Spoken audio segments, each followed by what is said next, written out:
Late नु होई जाऊ शाम हो गेलाऊ बेरा डूब गेलोगे बारा लेट करता रे होई छोड़ी और के लेट करई सबितावा आ नितवा केने गेलो अनितावा Aditya digital recording studio mission Chowk Motihari. माता रानी के नाम लिखवालो ए सखी झिझिया पो ए सखी झिझिया पो इनका नाम के लोगो लगावालो ए सखी झिझिया पो ए सखी झिझिया पो चलो मुखिया जी के दुआरी मांगल जाई नया नया सारी आवना चलो न संगे हमरा गीतिया पो माता रानी के नाम लिखावा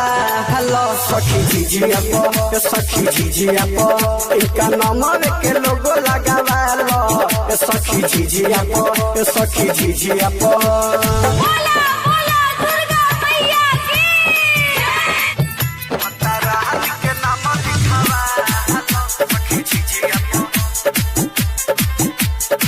चलो हो तबे लेट भइल झिझिया के बेट परम दिया के घिउआ के बत्ती हो मनबतिया हमारे जन करइन कारण तुम्हारा रही गईनी मती हो रात के नाम लिखावा चलो हो तबे लेट भइल झिझिया के बेट परम दिया के घिउआ के बत्ती हो मनबतिया हमारे जन करइन कारण तुम्हारा रही गईनी मती हो पूजवा के संगे बोला लो अपना माथवा पर झिझिया उठा लो सब नद गाओ झिझिया के गीतिया पो माता रानी के नाम लिखावा लो ए सखी झिझिया पो ए सखी झिझिया पो उनका नाम के लोगो लगावा लो ए सखी झिझिया पो ए सखी झिझिया पो बोला बोला दुर्गा मैया की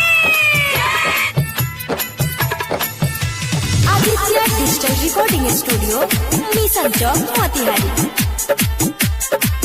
कलया की में गजर न तो लागी नजर मानो दिन तो दीवाना के बात हो 10 दिन नवरात गनी करेली सोजा आज होता वे सुनो सुराहवाते हो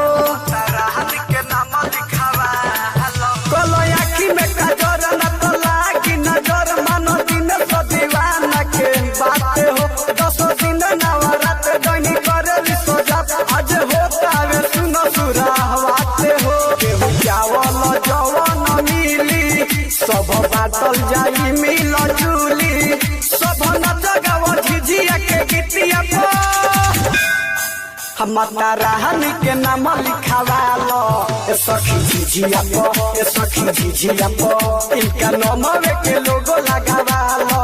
ए सखी झिझिया पो ए सखी झिझिया पो आदित्य डिजिटल रिकॉर्डिंग स्टूडियो